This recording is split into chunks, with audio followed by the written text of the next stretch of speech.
Hey, how's it going, guys? Welcome back to the channel. Happy New Year. I'm not sure when this video is going to come out because I have 2 videos on the back burner before this one at the time of recording. But I want to work on Velma, and I figure if I'm going to work, I might as well record it. So yeah, here we are. I've got laundry going, so sorry for the background noise. But yeah, I recently cleaned the garage, at least this extra bay right here, so that I could bring Ratchet in and start working on the damage from Showtime. But I figured, you know, I might as well work on Velma a little bit. I'm kind of motivated because Dylan from Dark Performance has been working on his Mustang. So yeah, point is, I'm gonna put wheels on this thing so I could actually roll it around, and then I'm gonna see what I can work on. I'm just kind of motivated. I want to turn some wrenches. I've got time. It's cold outside, so it's nice to work on the car. So yeah, let's get to it. Alrighty guys, got her on the ground, looking like a Mustang. But yeah, I guess the next thing I'm gonna do is I'm just gonna get in here and see what I can take off, anything and everything, just you know, get my wrenches turning. So yeah, let me see what I can do. Alright guys, so as you can see, I got a little bit excited, and I've been in here for a while. I decided to take off the fenders, just so that I don't scratch them when I'm working in the engine bay and stuff. I took off that tank that belonged to the AC, which I don't need anymore. What else? I removed some more interior pieces. That's the wing, don't worry about that, I just put that there, placeholder. But yeah, all those interior pieces. I got the automatic shifter out, which that was bothering me for a while. But yeah, I'm gonna stop working for tonight. I'll probably get back after something tomorrow or the day after. But yeah, I'm gonna kind of play this video by ear, see where it goes. But yeah, we'll see you next time I work. Hey guys, so it's been a couple days, but I'm back in the garage. I'm gonna leave that car alone for a second, and I'm going to do some things for Ratchet. That being, I'm going to get the rear bumper fixed. I'm gonna try drift stitching for the first time, which is where you drill a bunch of holes around these like cracks and then use zip ties to kind of stitch it back together. I don't think it's gonna be too hard. It should be like a little arts and crafts project. Speaking of which, the other thing I'm gonna do for Ratchet is, that's his front bumper that came with him, but we didn't have enough material to wrap it, so I am going to spray paint it in gloss black to match this bumper, and then just kind of, you know, have that be the vibe of Ratchet, you know, like all colored except for the bumpers and the hood and roof, have that black, because I also have the black side skirts right there. So yeah, if I can just tie everything together, I can get all the bumpers on, and it'll look a little bit more together. So yeah, I'm gonna start by I guess I'm going to try doing these top ones first, just to get it kind of lined up so that the rest stays aligned as I drill holes. But yeah, it's just this crack right here and this crack right here, and we should be good. So yeah, I'm going to get to it. Alrighty, check it out guys. It's not much, but I'm pretty happy with it. See, I did these first up here just to kind of get the lines going, and then you know, reinforcing here, an extra one right here. And yeah, I already picked it up, shook it around a little bit, and it seems to be pretty solid. So I'm going to find a spot for me to be able to spray paint it without getting overspray on other things, and then I guess I'm going to try and paint it. Okay, so I decided to just do it here on the ground of my garage. I closed the garage for the most part in hopes to mitigate the wind so that I don't get like overspray on this car. But even if I do, this car is going to get wrapped anyway, so I'm not that worried about it. So yeah, let's get to it. Alright guys, I had to take a call with work, so I let it dry for the last like maybe 5-10 minutes. It looks really good for only one coat. I mean, look how much reflection you can see. That's crazy. So yeah, there's a couple of little spots where I can tell I didn't really hit it as heavy. You know what I mean, like little not shiny spots.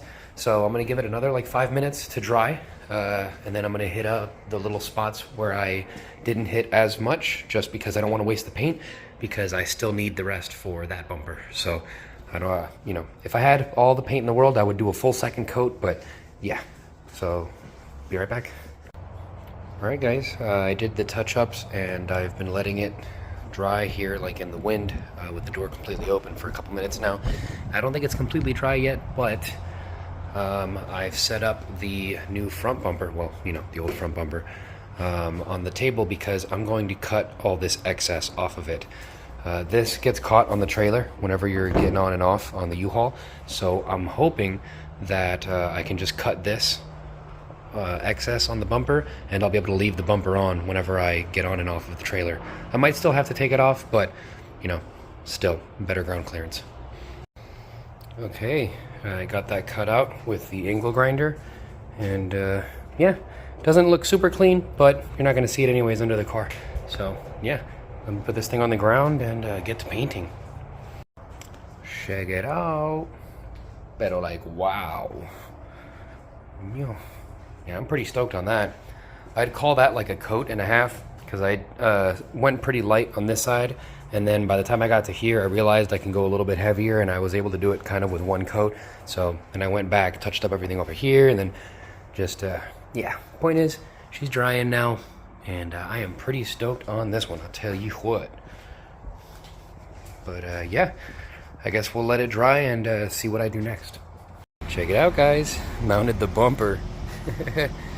It's held on by like 6 zip ties and faith, but it is held on. And I would argue relatively well. I mean, it's held on the same way that it was when I got it, so if it ain't broke, don't fix it. But yeah, let's put the hood down so we can see what it really looks like. Yo, this looks amazing. I am super stoked. That's crazy. I got so used to having a Mustang with no bumper and being happy with it that kind of forgot what it was like having a completely, you know, like completely looking car. You know what I mean? But yeah. I think I'm gonna stop for now, just because I have some errands to run, and I've just, you know, I've been working honestly a lot on the car today intermittently, so I feel like I've done enough. But yeah, we'll get back to it once I have time.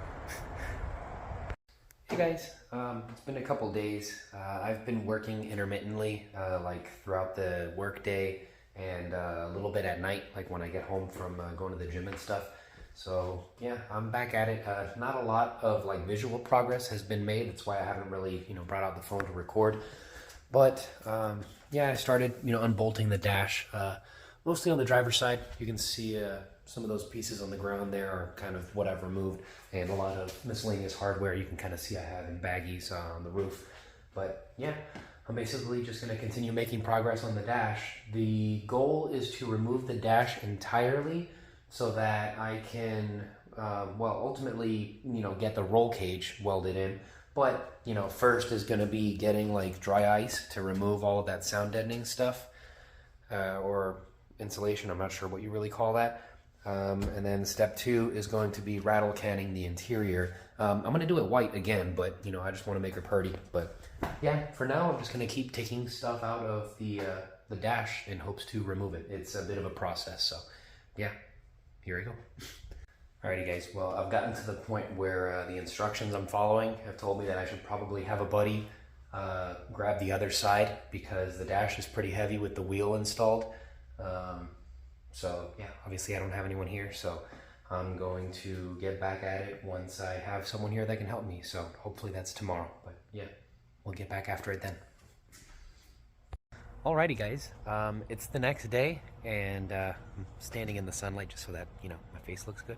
But yeah, surprise, I've been working a little bit, like 15 minutes at a time over the last couple of days to kind of bash everything back into place as much as I can here on Ratchet. Now, this taillight is one that came on Velma originally, so I had just had them put away. So yeah, I've got it to the point where I could get it to sit in there. But, you know, there's still more I need to do. It's not perfect.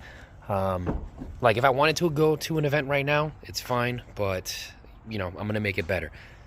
The first part of that is going to be securing a new trunk, because this trunk is not really usable. Just because it's fiberglass. Metal, I can bash around and kind of, you know, form it. But this is done. So the good news is I found a junkyard in town. Well, sort of. It's like 11 minutes away. That happens to have a trunk on a car that they're willing to pull for me, and then I can just go and pick it up for 75 bucks. So super stoked on that. I'm gonna go ahead and do that once I get off work, but before then I'm gonna go ahead and remove the trunk. So a lot of talking just to say, let's remove these 4 bolts, take the trunk off. Okay, got the trunk off. In doing so, I realized an issue that I'm going to have, and that is the fact that this is where the key goes into the trunk to be able to open the trunk with your key. But as you can see, it's riveted in.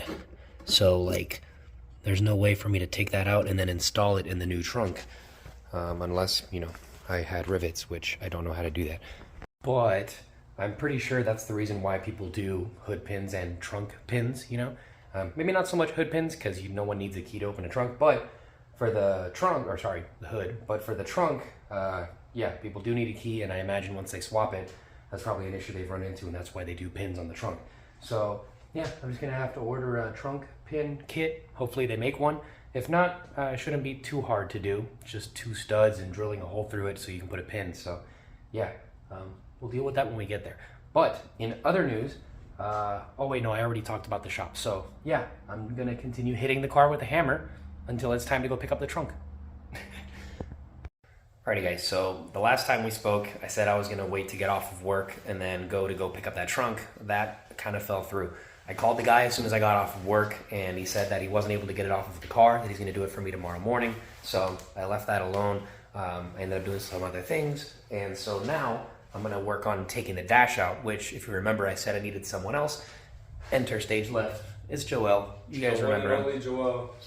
So yeah, I'm gonna have him get on the driver's side, and we're gonna see how this goes. I've never done this before. I don't know how heavy this is gonna be or how difficult this is gonna be. There's gonna be some electrical connectors that we have to remove once we actually remove the dash. So yeah, I don't know. Let's see what happens. Alrighty guys, it was a mission, but we got the dash out. There was one connection on the driver's side that went through the bulkhead that was impossible. Joel was down there for like 30 minutes, but eventually we got it.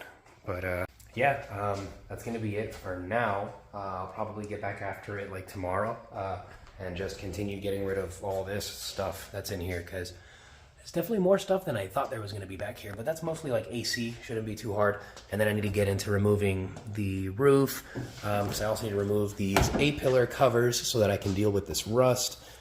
And I need to make, you know, room for the roll cage anyway, so yeah, I got stuff to do. But most importantly, stuff I can do without spending money. So yeah, like I said, it's gonna be it for now. We'll get back to it when I'm ready to work.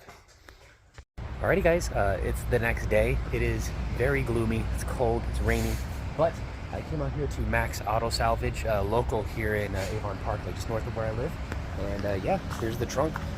Beautiful yellow GT trunk. So I got another spoiler too, which maybe I can make some money off of that. But yeah, I'm just gonna go ahead and put it on the car and get it home. I don't think I'm gonna work on the car today because, like I said, it's depressing outside, but at least I have the part. So yeah, let's get it back home.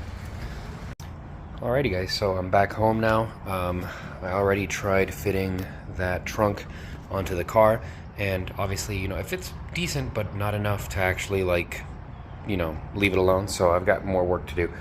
For one, I'm gonna take off the spoiler because I prefer the way it looks with no spoiler versus that spoiler. So yeah, we're gonna do that, and it also makes the trunk a lot lighter, easier to work with. The second thing I'm gonna do is, once I put on the trunk, I realized that I'm not as close as I thought I was with the, like, getting everything kind of where it was.